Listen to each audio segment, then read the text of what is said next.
Everybody, it's Jeremy. Welcome back to the Slowest WAAAGH, where we are playing Tzeentch. It's turn 49, and the war against Nagaron has begun. So let's see how this first turn goes for us. We actually got quite a bit of random stuff going on this turn. So we did a bunch of teleport items, teleport gems, that type of stuff. We also did a bit of site searching. Dark Knowledge finds a Garden of Bones, which is a +1 death, Banefire Brazier, which is a +1 death, +1 fire, plus death and heat scales in Faircliff, which is interesting. Auspex, nothing. Gnome Lore finds a gem deposits and a hidden gold deposit in Caverns of Gold, which turns Caverns of Gold into one of our most valuable provinces instantaneously. Because it's 125 gold here and 150 gold here, which is pretty cool. Definitely not gonna complain about that. Dark Knowledge finds nothing, and then we have our Magic Phase stuff. So first Magic Phase is Cookies going into Walnut Woods. So Cookies kitted out thusly, has some gems for fatigue, really hoping to be able to do some good stuff here. And he is up against... Not much. A little bit of PD. Wait, what's that? You son of a bitch. Alright. Okay, so Slaaneshi sorceresses are Astral 2. And our Daemon Prince is Astral 3. So we do have an advantage. And it doesn't matter. We get outrolled. We get outrolled. Can we see the roll? Is there an option? Oh. Wait. Did they... What?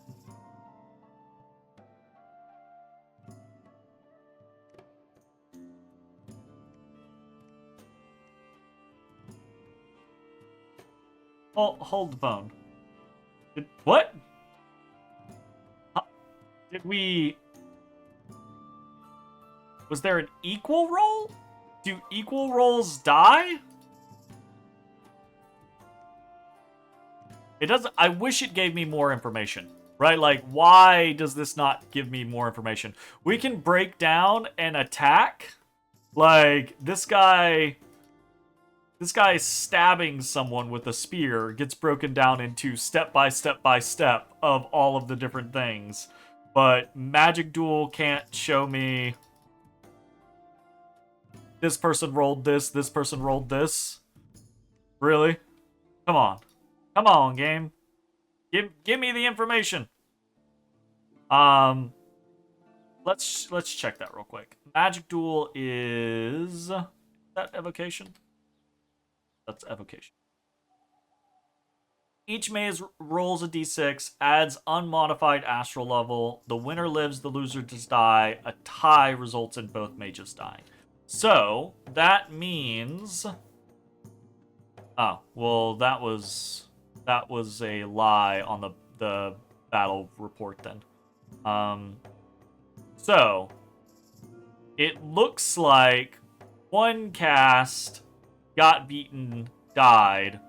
The other cast succeeded, and Cookies died. Well, that's a really easy way to deal with my Daemon Princes now, isn't it? Now, in fairness, I do believe we held Dominion in Walnut Woods, and I think Magic Phase attacks happen before Dominion changes. I think Dominion changing is one of the last things that happens in the turn order. But someone correct me if I'm wrong about that in the comments. But I believe that's how that goes. So, Magic Duel is not a Soul Slay effect, which means Cookies will come back, but it'll be 6 turns. So, not great. This is a very, very effective way to deal with Daemon Princes. unfortunately. I say effective. I mean, it does risk a 380 gold mage, but just Magic Duel period is, I mean, when you're Astral 1 and you're trying to take out an Astral 3, it's a pretty decent matchup. You could throw, 5 or 6 Astral 1s at a Daemon Prince, and you'll lose many of them, but you'll likely take him out. You just need one decent roll, right? So that is unfortunate. We do not get to see a cool Daemon Prince kidding in action. Let's see how our other one fared.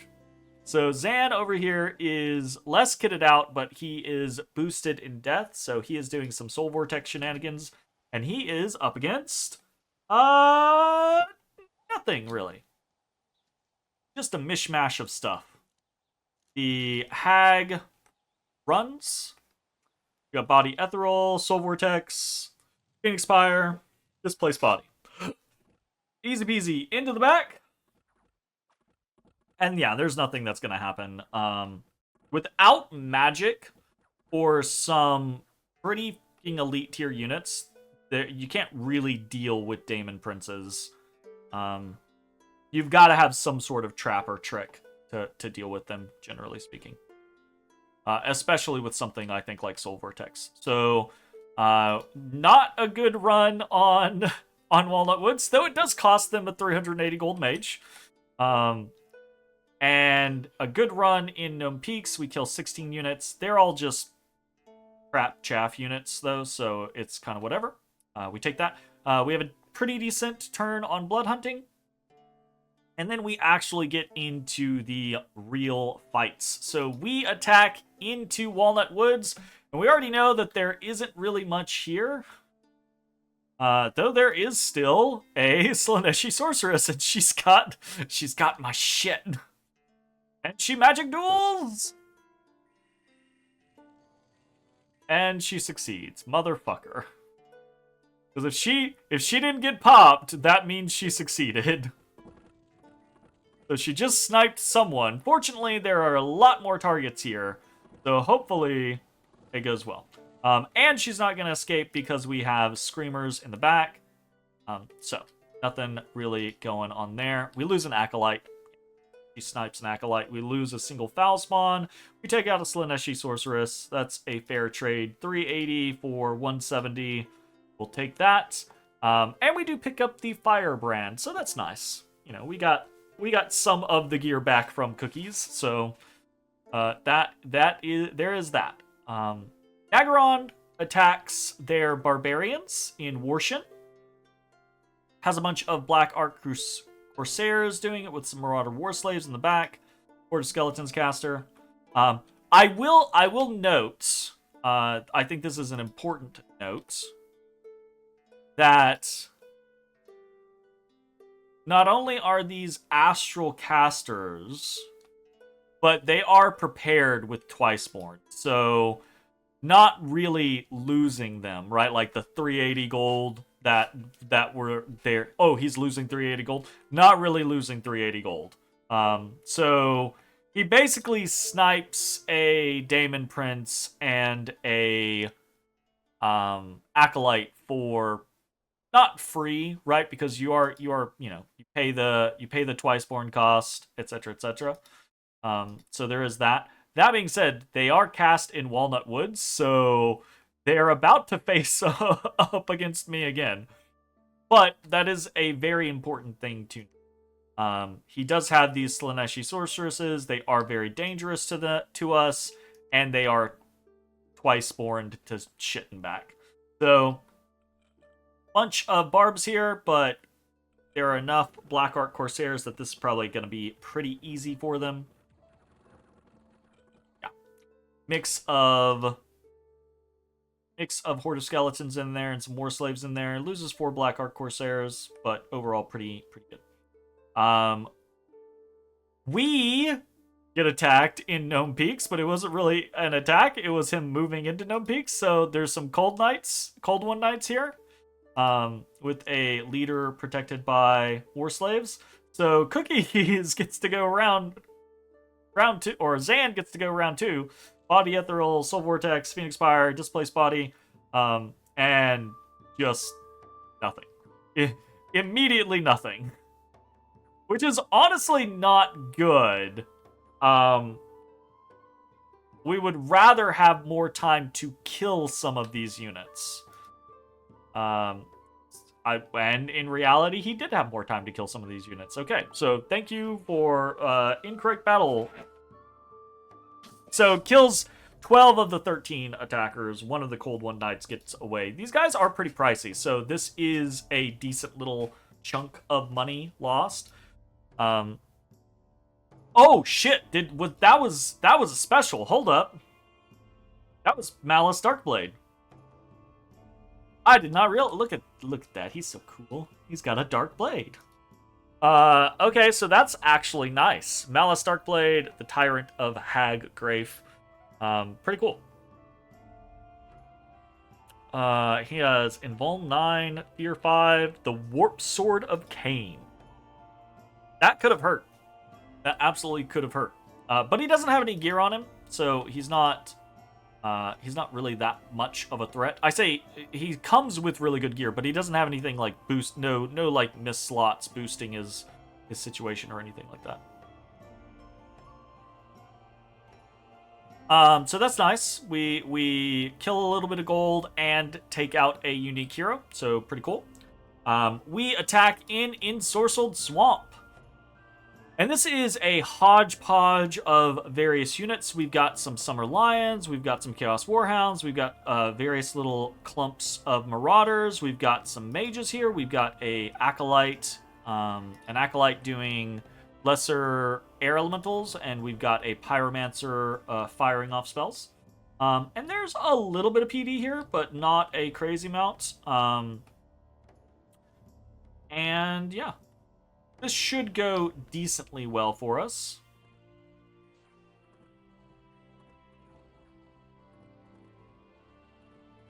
Throwing fucking fireballs.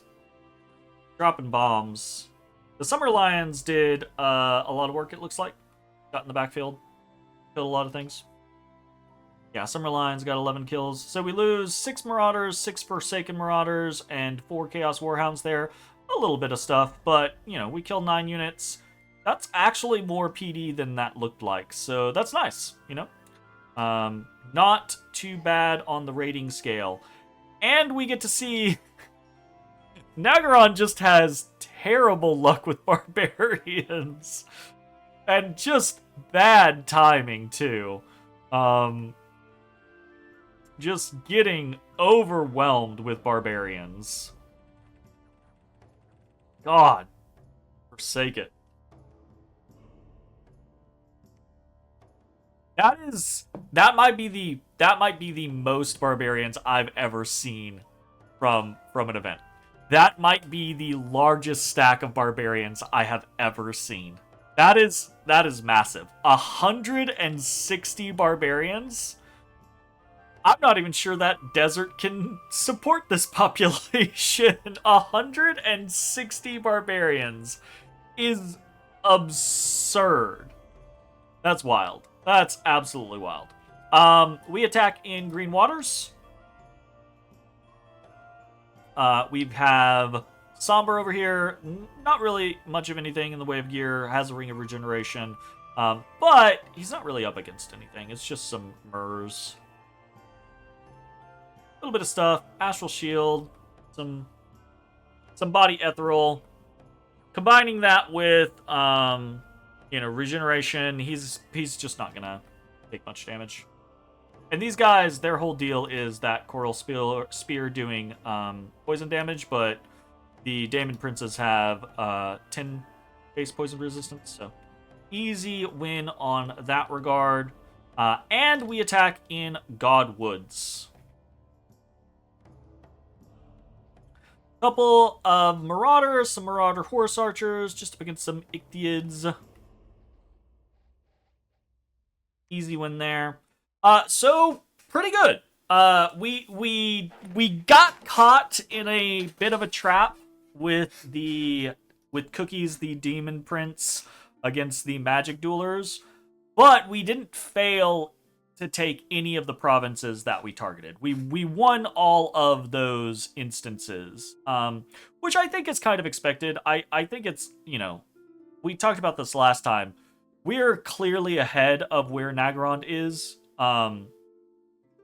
It's kind of expected that we're going to throw our weight around, and it's on Naggarond to perform traps to try to catch us off guard and make it painful, have us have losses, right? And that did happen with something like this, but I don't think it matters that much. One, I think we had Dominion in Walnut Woods at that point, so I think this guy is going to come back in 6 turns. But even if he doesn't, if all we're really losing is Daemon Princes here or there, that, you know, that's not great. We don't want that to happen. But at the end of the day, that's kind of the point of us forcing Eternal Pyre so hard, is so that we just have several Daemon Princes that were just like, throw them at a problem. Now, this isn't exactly how we would want to use them, because this is them getting sniped for pretty much free. So hopefully we can have that not happen again. But, I mean, he's going to have a lot of Magic Duel options. So our options are going to be don't use them or expect to lose them. So we'll have to kind of like see how that goes. Anyways, there is a battle of Itza versus Nehekara in the Fortress of Nehekara.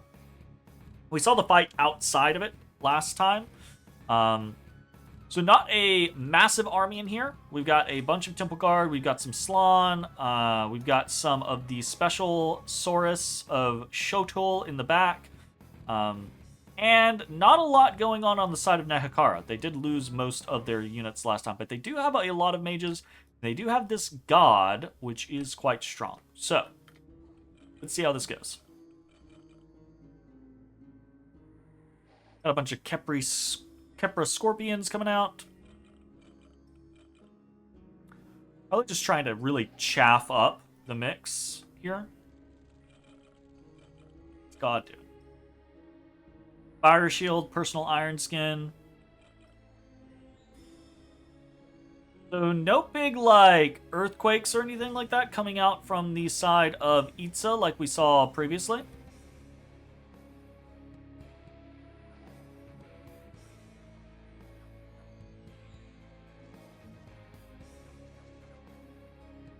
Is at 23 protection. A large amount of regeneration. 20% regeneration. Gonna be pretty huge.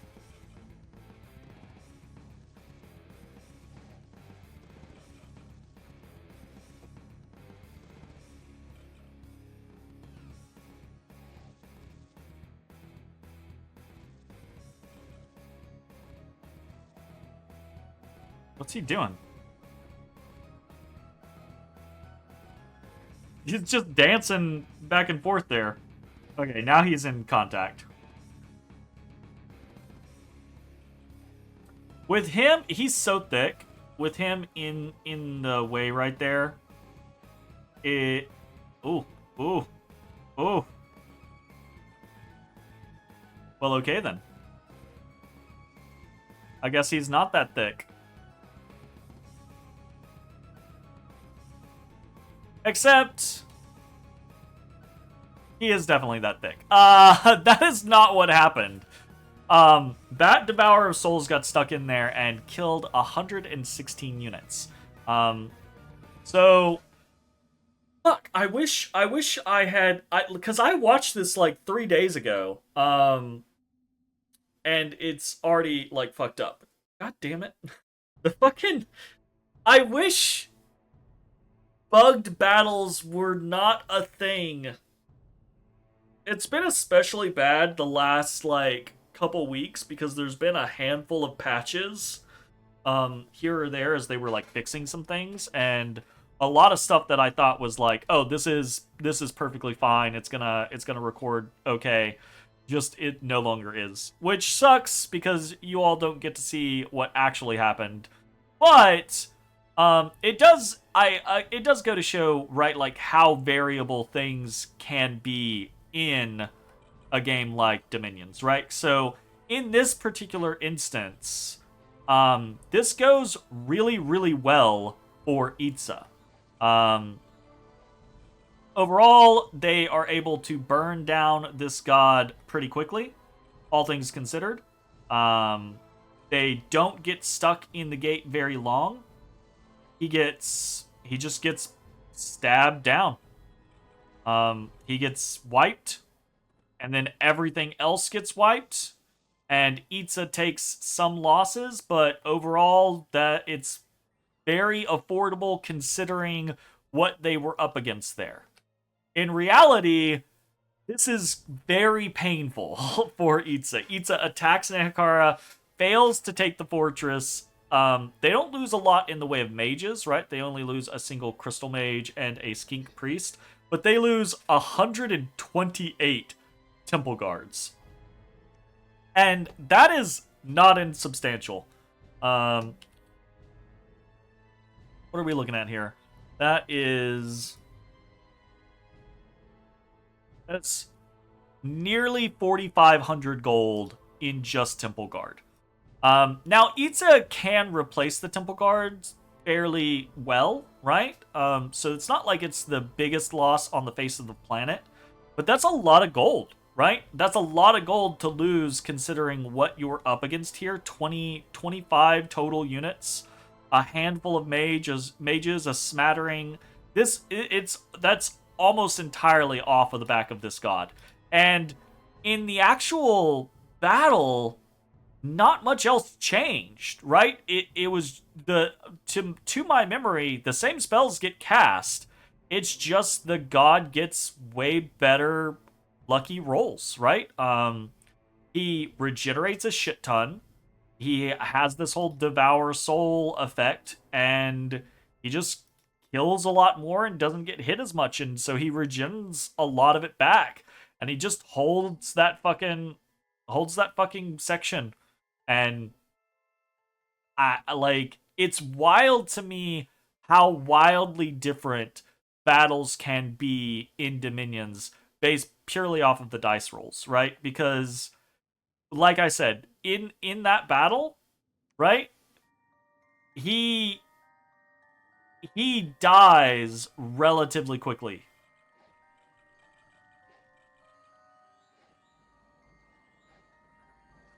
All things considered, right? Like, he does some work, but he dies relatively quickly. As soon as they get kind of like on the side of him, it's just over, right? Like, pop, pop, pop, pop, pop, pop, pop, pop, all of these attacks popping off, and then he's dead. And there's still a great number of Saurus here. Still losses, right? But nowhere near the same. And it looks like they win, but in reality, he routs them. So that's painful not just for the loss, the gold loss, the combat effectiveness loss, but it's also painful for the tempo loss, right? Because this is another turn, at least, that it's going to take for Itza to finish off Nehekara, and that matters, right? Like, maybe next time he wins without really, it being much of a deal. He takes out the Devourer, but, it just, these extra turns, the losses now and the extra turns that it's going to take the capital, finish off Nehekara, are a big deal. So that is really unfortunate for Itza. So moving on, we have 5th gate. We get 8 blue, 2 pink, and a screamer this turn. We need 14 more secrets for the next gate. In Caverns of Gold, which just made us a lot of gold anyways, we get even more gold and some order. And then in Gwellendon, we have found a magic site. This is a 60 resource site, which is nice, but not that big of a deal. Unexpected event, we get Misfortune +1 worldwide. And we find a Shadow Imp trying to sneak through our territory. Walnut Woods is breached. And the thing I always forget every single fucking time, we have no supplies in Walnut Woods. So so we got a problem there. What are we doing this turn? Well, we can't really fix the supply issue in Walnut Woods, so we're just doubling down. We are doing a couple of things specifically. We are still preaching in Walnut Woods. You notice Walnut Woods and Godwoods, we've lost Dominion there that we had previously, unfortunately. We're going to storm the castle, and we're storming it with all of the normal stuff that we already have. So hopefully there's not going to be any issue actually fighting there. I don't think that Nagaron is putting too much into the defense of Walnut Woods, but we know there's going to be at least some, white sorceresses there now. So there's that. We have the Staff of Storms there. The Screamers do not care about Storm. They have Storm immunity. So I am hoping that these guys are going to get into the back and make this a relatively easy battle. But we don't actually have that many of them. We got really good buffs for them, so hopefully it's going to be fine. But we don't have that many of them. And we don't have regeneration, which I think is kind of like the key buff for Screamers. Since they have so much HP, getting them regeneration really makes it to where when they get in the back line, they don't get instantly vaporized. So, we'll just have to see how this goes. We have, in the concept of Magic Duel, right, like, I've heard a lot of different things about it, about how it functions, about how it, like, scans from, like, top to bottom, like, left to right type situation, I think, is, I believe, the consensus on how it works. So we have acolytes up in the kind of like top left, and we have centralized our Daemon Prince and our Sorcerer Lords to try to, like, hopefully they will not be the ones that get targeted by this stuff, by Magic Duel. I do expect more Magic Duel in this fight, and I expect more Magic Duel throughout the entirety of everything that we do in this war. So we'll see how it goes. We are attacking, or we're moving into Godwoods with a bunch of Chaos Warhounds just to kind of hold that. We're attacking into Tiranar with a small group. We are moving Zan back into Traveler's Rest, and we're moving forward into Ensorcelled Swamp, or from Ensorcelled Swamp into Gnome Peaks. We're just kind of applying pressure while we take Walnut Woods, and then we will kind of like centralize ourselves and go from there. The other thing we're doing is even though we don't have supplies here and we are already taking diseases, we're sending in a bunch of reinforcements here because I don't know what he has in Walnut Woods. I don't think he has a lot, but it's possible that he's got some sort of trap or trick, and I don't want to lose momentum here, so we're just going to risk the additional diseases, and we're sending a fair number of reinforcements, a bunch of Marauder Horse Archers and Chosen Knights and Demons and things like that, onto Walnut Woods while we storm the castle, and hopefully that goes well. We're also attacking underground into Hot Hollows with a stack of cavemen. We'll see how that goes.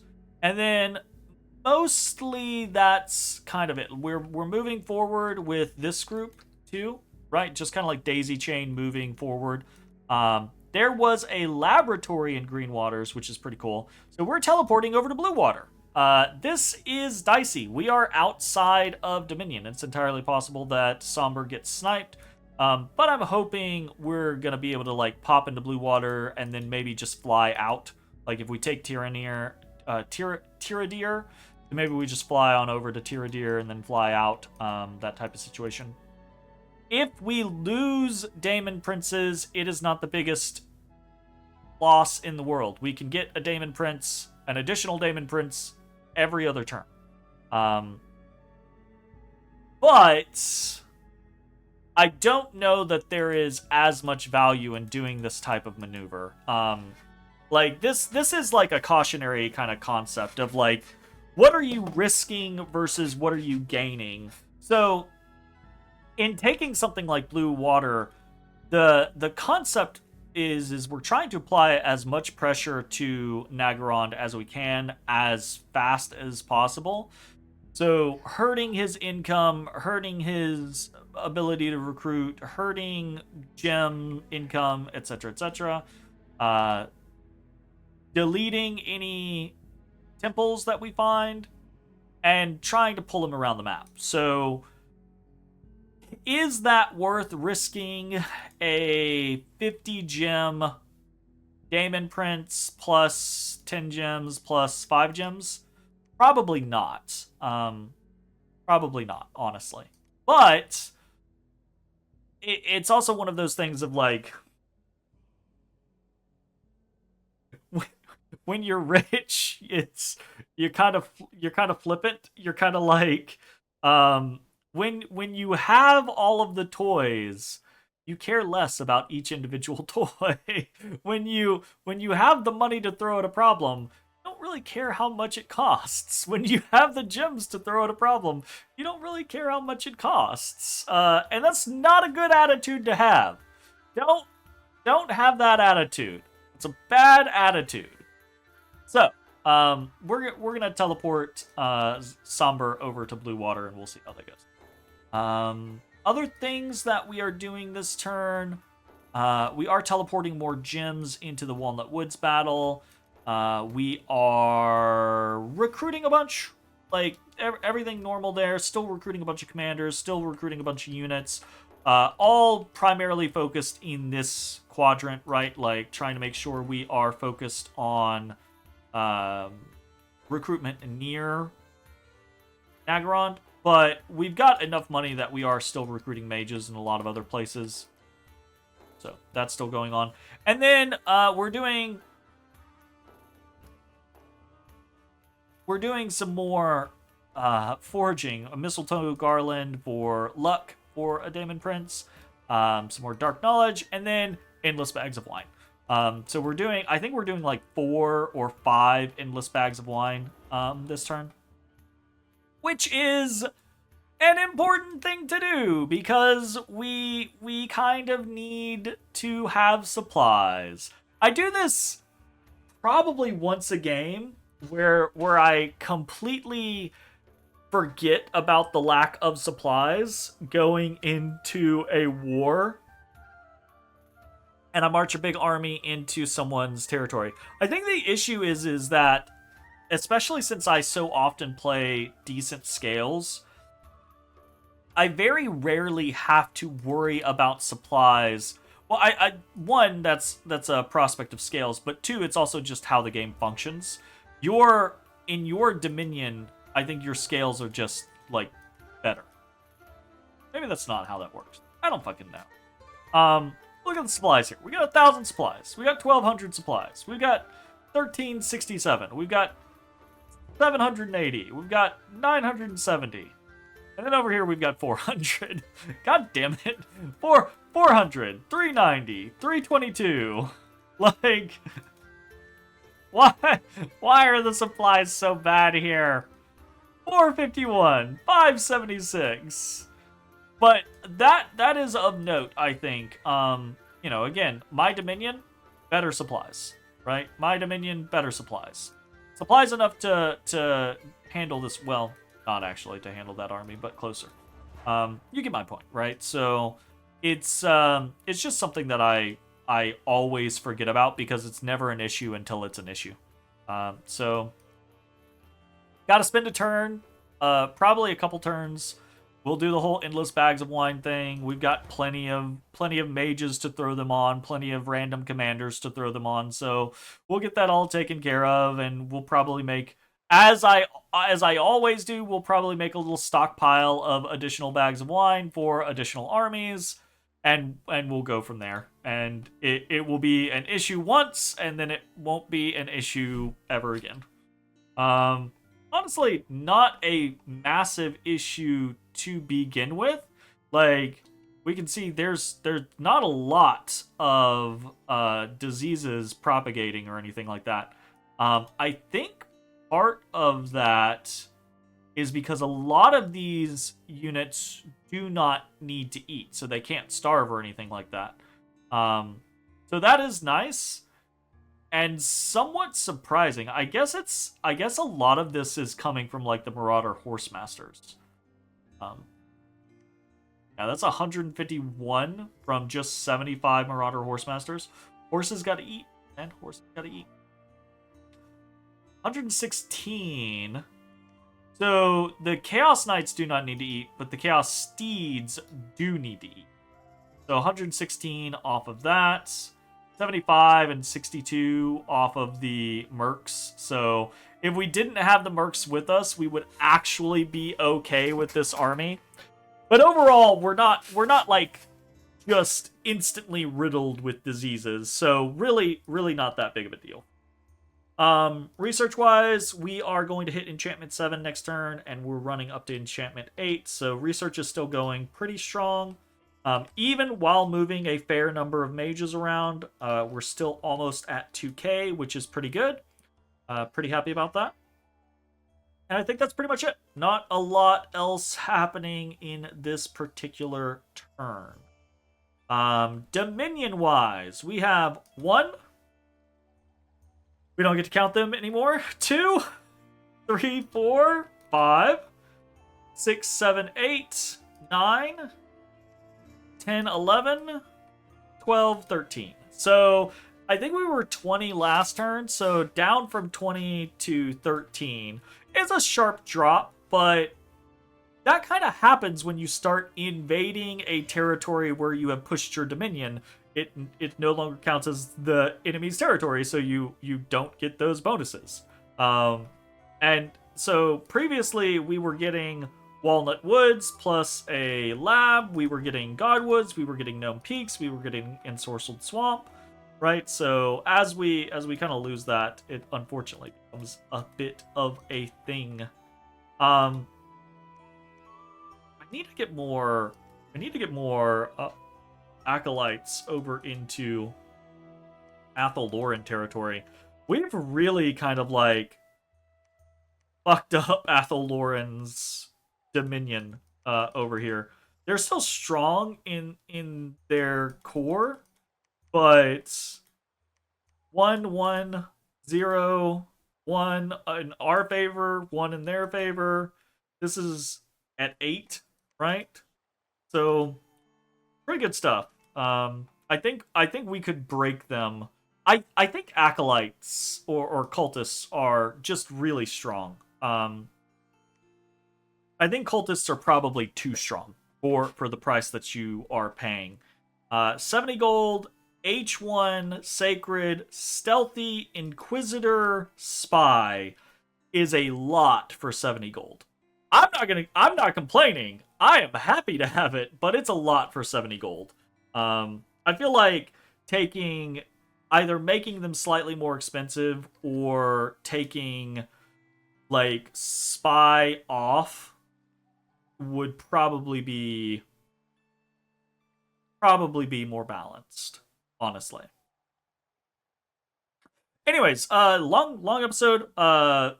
Excited to continue this war. Hopefully we don't get absolutely slapped. That's it. Thanks for watching. We'll see you next time. Bye-bye, everybody. Hey everybody, thanks for watching. If you enjoyed the video, consider leaving a like, commenting, or subscribing. It really helps me out. If you'd like to see me live, head over to my Twitch at twitch.tv/thedistanthorizon.